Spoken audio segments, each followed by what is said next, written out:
Iniimbestigahan sa Senado ang mga umano'y maanumalyang proyekto ng National Irrigation Administration o NIA. Inisa-isa ni Senator Raffy Tulfo ang mga questionabling irrigation projects na aniyay patuloy na pinupondohan kahit matagal nang delayed. Sa pagdinig ng Senate Blue Ribbon Committee kaugnay sa mga umano'y irregularidad at anomalya sa NIA, inilad ni Senator Tulfo ang mga natuklasan nilang proyekto na pinondohan ng daan-daang milyong piso pero hindi pa rin tapos. At ang masaklap pa rito ay kada taon humihingi ng budget para sa maintenance at repair. Kaya ang malaking tanong ni Senator Tulfo ano raw ang i-maintain kung hindi naman tapos ang project? Una sa listahan ni Senator Tulfo ay ang Balog-Balog Multipurpose Project sa San Jose, Tarlac City na 5 dekada na at panahon pa ni dating Pangulong Cory Aquino ito sinimulan, na kung saan may budget ito na 12 billion pesos mula 2013 hanggang 2022 para sa irigasyon ng 34,410 hectares ng lupang sakahan. Ipinakita rin ni Senator Tulfo ang larawan ng Buloy Small Reservoir Irrigation Project sa Bulacan na sinimulan noong taong 2015 at pinondohan ng 990 million pesos para naman sa irigasyon ng 570 hectares ng agricultural land. Questionable para kay Senator Tulfo na sa kabila ng paglalaan ng sapat na pondo nasa 1% lamang ang overall accomplishment ng NIA. Sa mga dokumentong natanggap ng kanyang tanggapan, sinabi ni Senator Tulfo na bayad na ang mga kontraktor pero hindi pa tapos ang proyekto at hindi gumagana ang mga irigasyon. Ibinunyag din ng senador na may mga kontrata ang NIA na hindi isinasa publiko ang bidding na dapat ay transparent. Bukod doon may mga blacklisted contractors din aniyang patuloy na nakakuha ng proyekto sa NIA matapos palitan lang ang kanilang mga pangalan. Tinukoy din ng mambabatas ang ilang umano'y ghost projects na karamihan ay nasa Mindanao. Senator Lauren, Madam, tama kayo, dapat hindi siya sisihin dahil kaupo lang niya. Pero ang tanong, dapat pag-upo, sino bang bagong administrator ngayon? Can you raise your hand? Yan, si Okay. Administrator Sir, Gil. okay, engineer. Dapat first order of business ay alamin mo yung estado ng lahat ng mga irrigation na tapos na at hindi pa tapos. That could have been your first responsibility. At pag nakita mo na meron pala mga anomalya, kung ako nga si Bilyan, hindi ako taga-naya, natumbok ko ito, ikaw pa kaya. Sana you stood up and said, hey, wait a minute. Ito mga proyekto ito, ang tagal na hindi pa rin tapos. Then you could have done something. You could have exposed this. Instead of me exposing it, bakit ikaw na mismo nag-expose? Inunahan mo na, nagsalita ka sa media.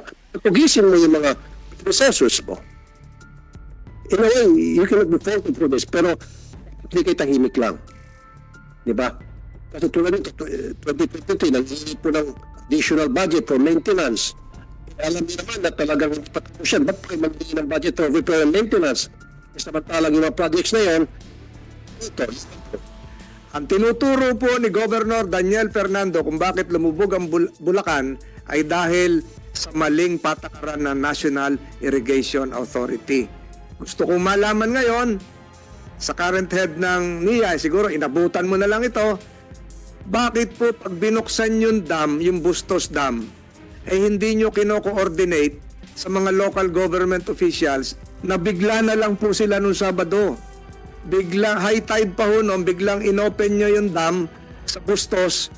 Po ang Kalumpit, Hagonoy, hanggang Plaridel, baha, Malolos, baha, May Kawayan, baha, Santa Maria, baha, halos lahat na ng buong Bulacan. Kasi kanina sabi mo, hindi lang 1% ang natapos dito sa Tumulog SRIP Pangasinan. Ito pong document na hawak ko, galing po ito sa inyong internal audit tool. Okay? So, ito ay mali, then, Mr. Chair, sabi natin yung internal audit team na kung saan nanggaling itong dokumentong ito. Pangalawa, Mr. Sulaik, 1% pa lang natatapos. And yet, dito sa GAA, kini-question mo to, yung 200 million GAA po ito. At nakalagay doon sa GAA, maintenance, repair, and operating expenses. Ano yung maintain nyo? Ano yung repair nyo? 1% pa nga lang ang nagagawa. Dapat, pag nagkaroon kayo ng humingi ng pera para sa repair and maintenance, pero na kompleto ng proyekto, ito 1% pa lamang. You see what I'm saying? Sir naman. Ano sir? Gusto ko po listahan ng lahat ng mga contractor dito sa Balog-Balog project. We need a list of those contractors na nakinabang sa 13 billion pesos na walang napuntahan. Sino-sino po yun para makasuhan at dapat makulong. Dahil for so many years, dekada-dekada na kinawawa po yung mga farmers natin. Ginago po yung mga farmers natin sa ngalan ng salapi. Give us the names of those people makasuhan. Even the names of predecessor na sa tingin niyo po naging pabaya, makasuhan din. At makulong. Engineer Gillian, siguro provide the committee a copy of the list of contractors. Pero bago mo ituloy yan, pagkatapos ng sagot mo, sagutin mo rin yung tanong ng mga katutubo natin na hindi daw tinutupad ng NIA yung Memorandum of Agreement. So second answer mo yun. Unahin mo yung unang question ni Senator Tulfo.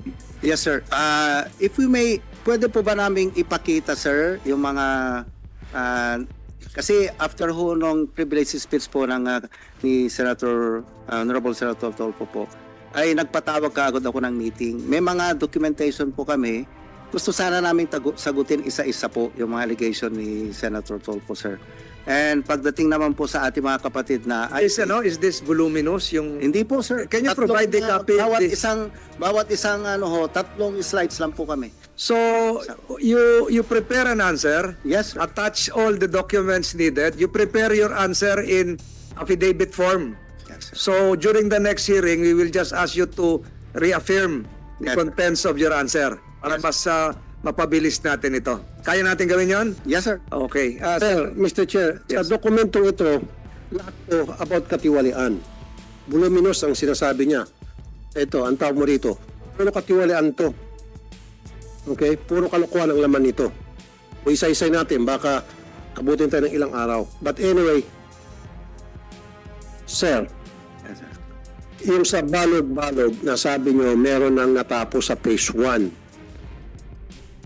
We need get videos and report stating na talagang yun tapos at sino nakikinabang. Sino-sino yung mga farmers ang kinabang, ilang hektarya ang nakikinabang na patubig doon sa phase 1 na halagang 3 billion ang naibuhos na so far.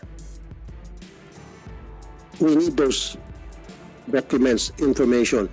Kasi madali lang po magsalita. Na, sabi nga ng isang farmer, wala raw silang alam na may gumagana na doon sa balog-balog, whether phase 1 o phase 2, although sabi nga niya, hindi na teritoryo. Pero siyempre, nababalitaan niya kung meron talagang tapos na doon. So, sa lahat po ng mga projects na uncompleted, na pabahid ng korupsyon, we need a copy of each and every contractor na naging pabaya para makasuhan. Kailangan din po namin yung pangalan ng mga tao na involved sa mga proyekto ito na kung saan naging pabaya or maliwanag ng may bahid ng korupsyon para makasuhan. Kasi nga po, nakakaawa naman itong mga farmers natin. Nakita niyo po sila dyan sa harapan niyo. Oh. For so many years, nagtitiis sila. Nagbumuli silang kawawa.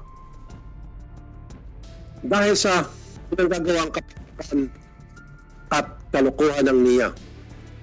Tingnan nyo sa, hindi kayo makatingin ng diretso sa kanila. Hindi ba kayo naawa sa kanila? Hindi lang ikaw, hindi ikaw sa, maybe it's not true kasi hindi, bago pa lang kayo sa NIA, yung predecessors ninyo, hindi na ba kayo naawa sa mga farmers? Sila ang nagpapakain sa atin. Sila ang bumubuhay sa atin. Mga pagkain sa kainan natin, galing sa pawis nila. And yet, short chance sila, and yet, sila yung niloloko natin. Sila nagpapakain sa atin, sila pa yung niloloko natin. Sa ngalan ng salapi.